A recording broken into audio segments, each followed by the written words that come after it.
예수 그리스도는 참 하나님. 네.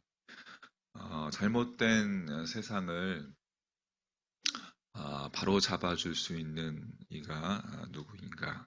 우리 그리스도인들은 그 답이 예수라고 믿습니다. 기독교의 중심에 자리 잡고 모든 것을 바로 잡아줄 예수라는 인물, 예수님. 도대체 누구인가? 예수님은 예수 그리스도는 어떠한 분인가라고 이렇게 질문하는 학문이 기독론이라고 합니다. 기독론의 큰 여러분 주제는 예수 그리스도는 어떠한 분인가, 어떠한 분이신가, 그분의 본질, 또 그분의 성품, 또 무슨 일을 하셨는가, 예수님의 사역 이런 것들이 중심 주제입니다. 성경은 예수님이 어떠한 분이신지 우리에게 알려줘요. 성경은 예수 그리스도가 인간의 몸을 입고 이 세상에 오시기 전에 이미 영원하신 하나님, 성자 하나님이었다고, 곧 하나님의 아들로 존재하셨다는 것을 우리에게 가르쳐 줍니다. 성자 하나님은 성부, 성령 하나님과 긴밀한 인격적인 관계 속에 계셨던 분이시죠. 이것을 예수 그리스도의 영원성이라고 그렇게 이야기를 합니다. 우리가 어제 살펴봤듯이 이 마태가 이제 여러 모양으로 부각시키는 크리스마스의 핵심 메시지가 있습니다. 예수님께서 곧 하나님 자신이라는 사실이죠. 예수님께서는 성령으로 잉태되어 태어나셨고, 이제 임마누엘이 무슨 뜻이에요? 하나님 우리와 함께 하신다, 함께 계신다, 함께 하신다라는 하나님, 곧 아들 예수는 하나님이시다. 이렇게 이야기했습니다. 그래서 여러분, 그 제자들을 보면 제자들의 고백도 마찬가지예요. 사도 요한은 하나님이 곧 말씀이시다. 그래서 그렇게 표현하면서 말씀이신 성자 예수님이 신성을 가지신 하나님이다라고 그렇게 이야기했고, 또 사도 바울도 예수님 안에 신성의 모든 충만한 것이 거한다라고 그렇게 예수님의 신성을 이야기했습니다. 사도 베드로도 예수 그리스도는 우리 하나님이시다라고 이렇게 이야기했고, 또 주님 당신 자신도 당신의 신성을 밝히셨습니다. 예수 그리스도가 곧 참 하나님이신 것이요. 여러분, 대강절의 초점은 우리가 예수 그리스도에게 초점이 맞춰져 있습니다. 그래서 늘 여러분 대강절 기간 동안에 주님을 묵상하시고 예수님에 대해서 묵상하시고 예수님에 대해서 더 알아가는 여러분 그러한 절기가 되시길 바라겠습니다. 뭐 평생 우리의 소원은 주님 아는 것이죠. 할렐루야.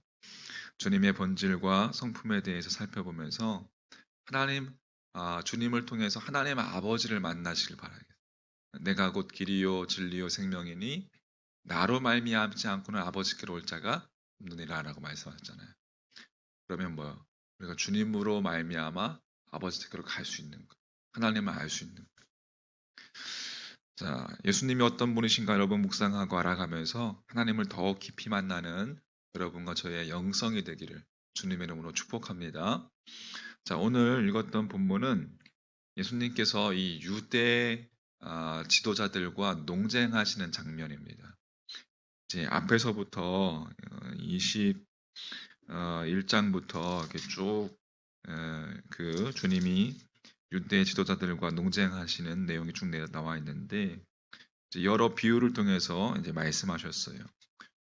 두 아들 비유, 포도원 농부 비유, 또 혼인잔치 비유를 통해서 이 바리새파의 공격에 대응하셨고, 또 바리새파들은 자신들의 힘으로 그렇게 예수님을 이길 수 없으니까 헤롯 당과 연계해서 주님을 공격하지만 그것 또한 실패하고 맙니다. 나아가서 이 바리새파와 상극 관계에 있었던 사두개파들도 받아들여서 함께 연합으로 예수님을 공격하는 거예요. 그렇지만 그들조차 실패하게 됩니다. 대제사장들과 바리새인들이 자신들의 주장을 버리면서까지 연대했던 해록 당원들에 이어서 이 사두개파의 공격도 다 무산되자 심각해졌습니다. 그래서 이 바리새인들이 성경에 정통한 최고의 권위를 가지고 있었던 지도자격인 율법사를 이제 내세워서 예수님을 올가매고 그들의 정통성을 입증하고자 했습니다. 그들이 가지고 있었던 질문은 그거예요. 율법에 포함되어 있는 모든 계명, 그 계명 중에서 어느 것이 더 큰가라는 질문이었습니다. 매우 합리적이고 날카로운 질문이었습니다. 자, 오늘 마태복음 22장 35절 36절 말씀 다시 한번 보면 그 중에 한 율법사가 예수를 시험하여 묻되 선생님 율법 중에서 어느 계명이 크니까? 네. 만약에 이것의 질문에 예수님께서 대답하실 때 큰 것이 없다, 모두 똑같다 라고 하셨다면 그것 역시 올무에 걸리게 되는 거예요. 하지만 근본적으로 율법 가운데 큰 계명과 작은 계명은 없습니다.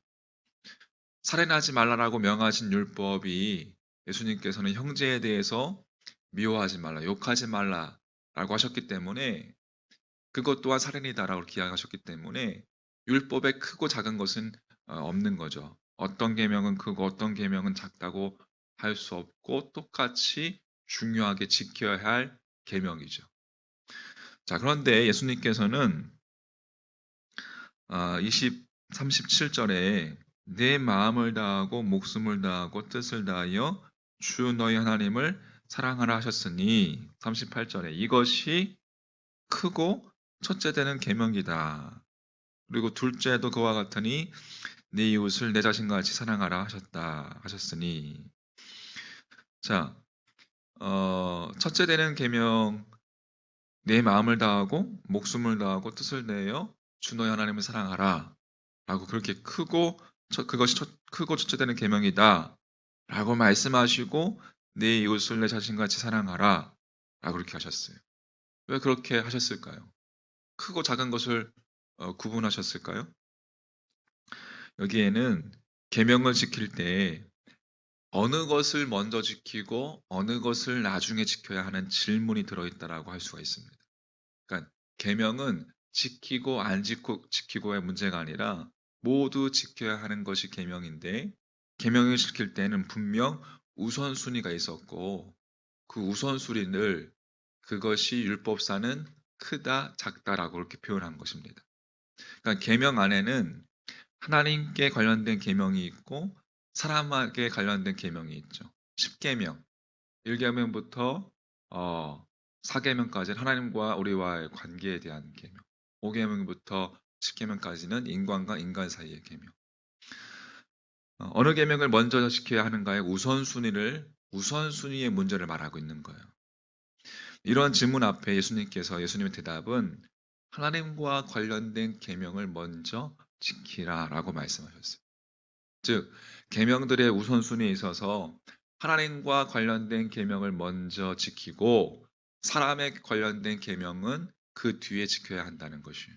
그 이유는 하나님과 관련된 계명이 더 중요해서가 아니라 하나님과 관련된 계명을 지키는 사람은 자연스럽게 사람과 관련된 계명도 지킬 수밖에 없다는 것이죠. 할렐루야.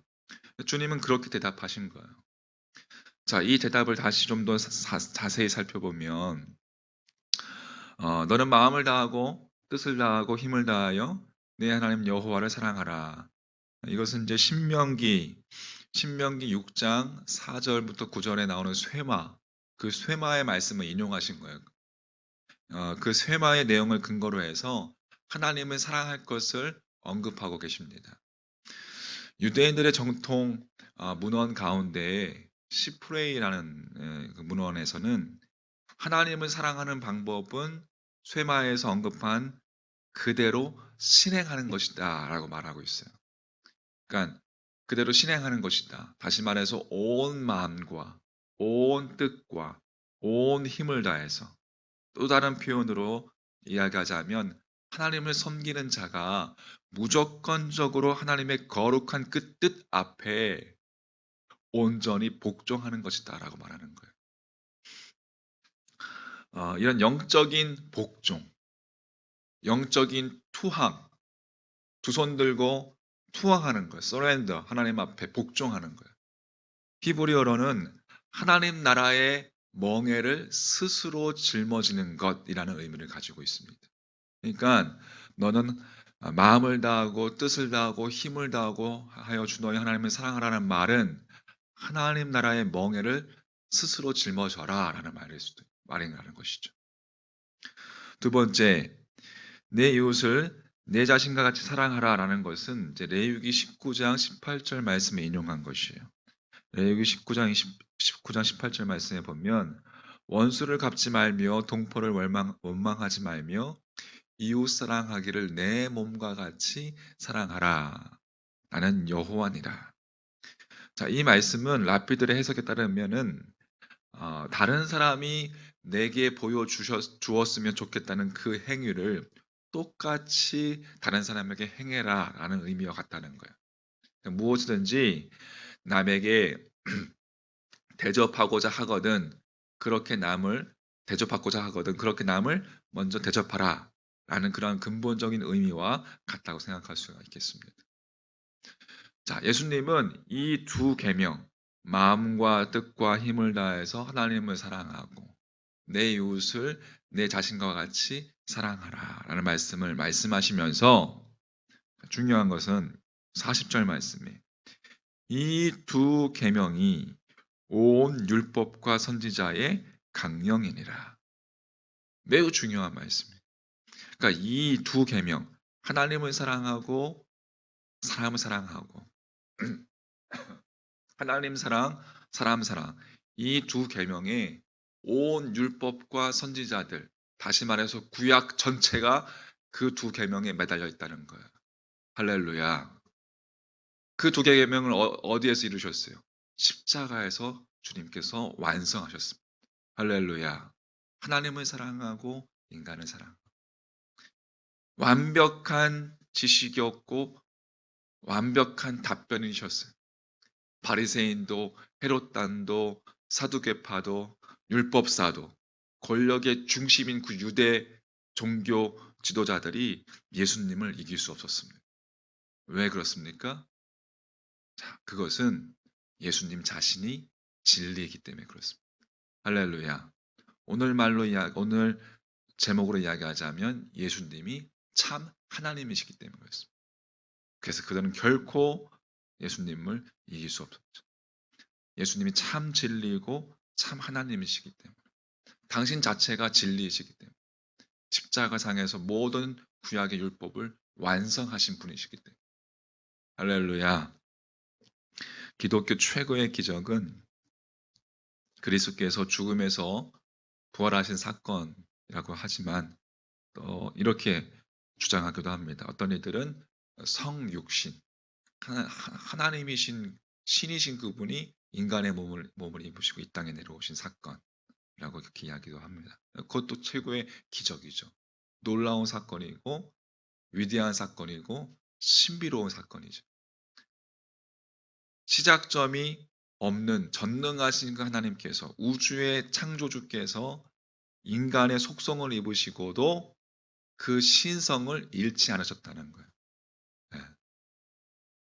우리는 깨어지는 질 수밖에 없는 질그릇 같은 존재인데 보배로 오신 분, 결코 깨어지지 않는 그분이 그분의 신성을 우리의 질그릇 같은 존재에 담으셨다는 거예요. 성육신, 그리고 크리스마스 성탄절의 교리는 성육신과 성탄절의 교리는 예수께서 온전히 참 하나님이심과 동시에 온전히 참 인간이시다라는 것입니다. 예수 그리스도가 참 하나님이시고 참 인간이시고 예수님은 또한 인간이 되신 하나님이시다. 그러니까 신이시고 인간이시고 신인이신 예수 그리스도. 참 하나님이 다른 말로 참 하나님이시고 참 인간이신 하나님. 그 예수님을 여러분 믿으십니까? 그 예수님께서 이 땅에 오셨다는 거예요.